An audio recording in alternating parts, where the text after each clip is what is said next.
Bismillahirrahmanirrahim. Assalamualaikum warahmatullahi wabarakatuh. Shalom, Om Swastiastu, Namo Buddhaya, salam kebajikan, rahayu. Pada kesempatan hari ini saya akan mewawancarai salah satu narasumber yang merupakan teman atau kenalan dari bapak saya. Saya di sini akan menanyakan beberapa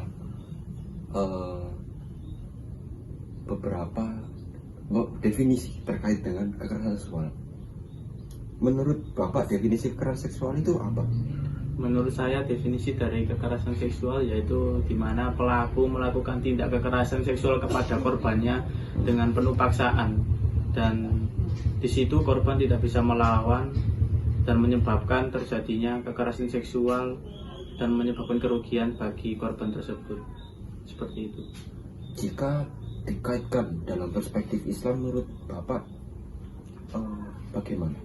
Dalam Islam untuk kekerasan seksual itu menurut saya sangat dilarang ya, apalagi agama Islam yang sangat kental akan larangan tersebut, di mana sudah tertulis dalam hadis dan Al-Quran ya. Kita tahu bahwa itu sangat tidak diterima oleh Allah Subhanahu wa Ta'ala, yang itu dimaksud seperti tindakan yang sangat tercela ataupun akan mendapatkan dosa seperti dosa besar ya, seperti itu.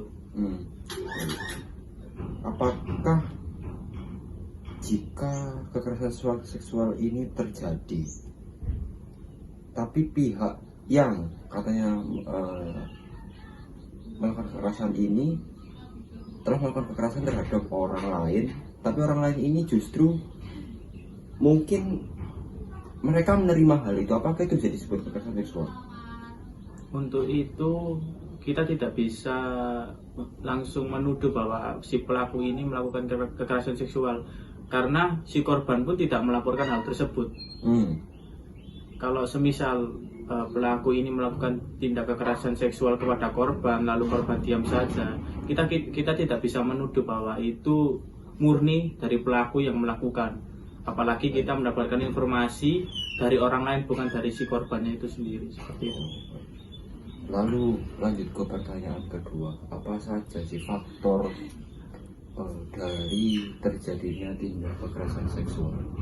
Faktor dari tindak kekerasan seksual yaitu kita tahu sekarang era globalisasi, terutama di era digital ini sangat berkembang pesat ya. Contohnya kayak akses media sosial, contohnya platform-platform seperti media sosial ya, kita tahu seperti IG, TikTok dan lain sebagainya. Itu kan banyak konten-konten dewasa yang seharusnya anak-anak di usia di bawah umur harusnya belum bisa mengakses itu, namun karena pendidikan sekarang menggunakan media sosial itu atau sistem digital, maka kita tidak bisa terus memantau. Bagi orang tua itu tidak bisa memantau karena pendidikan pun harus menganjurkan menggunakan itu tadi, era digital itu. Jadi seharusnya pemerintah juga tahu bahwa anak-anak usia di bawah umur itu seharusnya belum diberikan akses seperti itu. Baik. Lalu jika era digital ini merupakan suatu mungkin faktor untuk zaman sekarang, mengapa kekerasan seksual masih banyak terjadi, karena anak-anak yang masih di bawah umur bisa mengakses hal itu dengan sangat mudah tanpa orang tua ini bisa memantau secara langsung. Lalu menurut Bapak, solusi apa yang harus diberikan? Apakah website-website tertentu itu harus diblokir oleh negara, atau kita atau Bapak sebagai orang tua itu benar-benar memantau cara anaknya untuk menggunakan handphone? Jadi kalau semisal kita ngomong soal bagaimana cara mengatasinya, kembali lagi ke pemerintah ya, kembali lagi khususnya bagi Menteri Pendidikan ini. Kita tahu platform meskipun sudah diblokir, tapi sekarang kan anak-anak sudah cerdas ya. Dia bisa melakukan berbagai macam cara untuk mencari cara agar situs ini bisa dibuka. Meskipun pihak pemerintah sudah memblokir salah satu situs-situs yang mungkin situs dewasa ya, tapi itu bisa diakses. Pasti anak-anak sudah tahu. Nah, untuk mengatasinya seharusnya anak-anak di usia di bawah umur ini dibatasi lah untuk penggunaan media sosialnya, tentunya untuk pengerjaan tugas dan lain-lain sebagainya. Kita gunakan media-media yang tidak menggunakan itu tadi digitalisasi, karena anak-anak ini harusnya dididik dari karakter, pendidikan karakternya diutamakan, karena kita tahu anak-anak sekarang gampang tersulut emosinya karena kan masih di bawah umur ya, kayak tawuran, terus pergaulan bebas dan lain sebagainya. Seperti itu. Cukup Pak, itu saja. Terima kasih atas waktunya sore hari ini. Saya sangat berterima kasih sekali. Sama-sama. Begitu saja. Terima kasih. Assalamualaikum warahmatullahi wabarakatuh. Shalom, Om Swastiastu, Namo Buddhaya, Salam Kebajikan, Rahayu. Di sini kami dari kelompok 3 akan mewawancarai kepada narasumber tentang kekerasan seksual. Sebelumnya kita perkenalan dulu. Perkenalkan, nama saya Andika Fikri dan sebelah saya Sasiwa. Di sini saya akan menanyakan 5 persoalan. Soal yang pertama, apa definisi kekerasan seksual dari perspektif Islam? Dalam perspektif Islam, kekerasan seksual dikecam sebagai perbuatan yang melanggar hak individu dan norma-norma moral. Islam menekankan perlindungan terhadap hak perempuan dan mengajarkan tentang keadilan, kesetaraan, serta kehormatan terhadap martabat setiap individu. Kemudian soal kedua, bagaimana cara Islam memandang kekerasan seksual? Islam memandang kekerasan seksual sebagai perbuatan yang sangat tercela dan melanggar prinsip-prinsip etika serta hukum agama.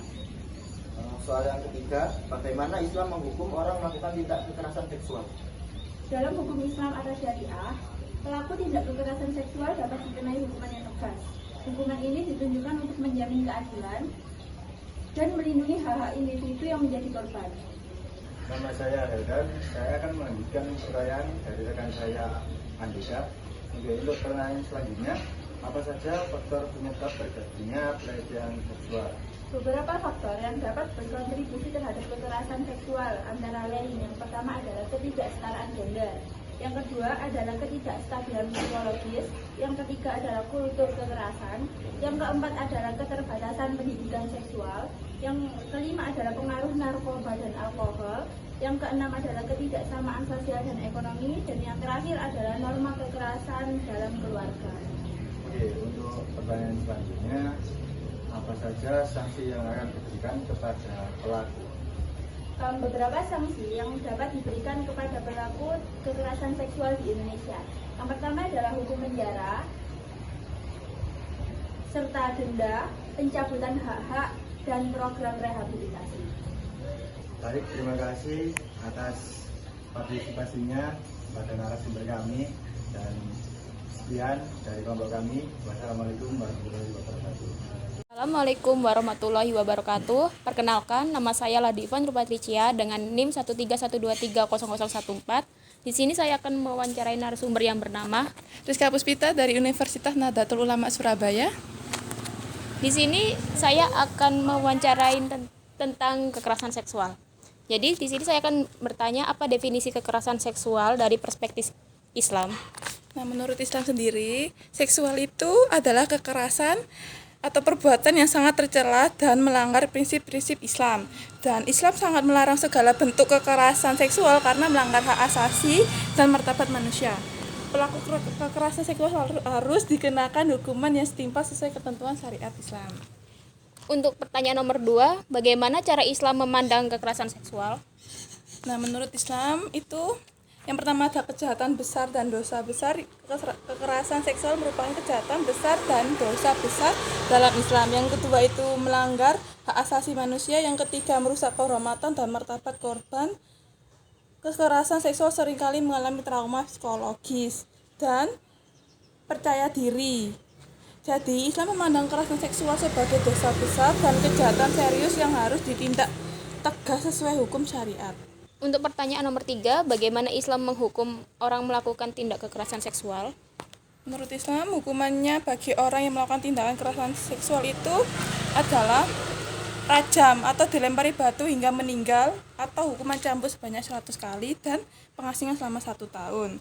Pelaku pelecehan seksual dikenakan hukuman takzir berupa cambuk dan penjara. Lalu apa saja faktor penyebab terjadinya pelecehan seksual? Faktor yang menyebabkan pelecehan seksual itu ada 4 ya. Yang pertama itu ada faktor budaya patriarki, yang kedua ada lemahnya pendidikan seksual dan etika, yang ketiga ada konten pornografi yang berlebihan, yang keempat ada pergaulan dan lingkungan yang salah. Apa saja sanksi yang akan diberikan kepada pelaku? Sanksi yang untuk melakukan seksual itu ada dapat pidana dengan pasal 289, pasal 335 dan pasal 413. Pidana yang diberikan berupa pidana penjara dan denda. Sanksi perdatanya itu korban pelecehan seksual dapat meminta ganti kerugian atas penderitaan yang dialami korban. Ganti kerugian dapat berupa uang atau hal lainnya. Sekian dari saya. Wassalamualaikum warahmatullahi wabarakatuh. Kami di sini dari kelompok 3 akan mewawancarai narasumber tentang kekerasan seksual. Kami akan perkenalkan, nama saya Muhammad Arifudin dan Saya Rizal Dana Yudhistira. pertanyaan pertama, bagaimana cara Islam memandang kekerasan seksual? Islam mengharamkan segala bentuk kekerasan dan penindasan, termasuk kejahatan seksual. Allah Subhanahu wa Ta'ala berfirman, dan janganlah kamu paksa hamba saya perempuanmu untuk melakukan pelaturan, sedang mereka sendiri menginginkan kesucian, karena kamu hendak mencari keuntungan kehidupan duniawi. Untuk pertanyaan kedua, bagaimana Islam menghukum orang melakukan tindak kekerasan seksual? Penerapan sanksi bagi pelaku kekerasan, diantaranya pelaku akan dihukum qisas jika terjadi pembunuhan atau dihukum takzir maupun membayar denda jika terjadi penganiayaan fisik. Terima kasih. Dan dari kami, Assalamualaikum warahmatullahi wabarakatuh.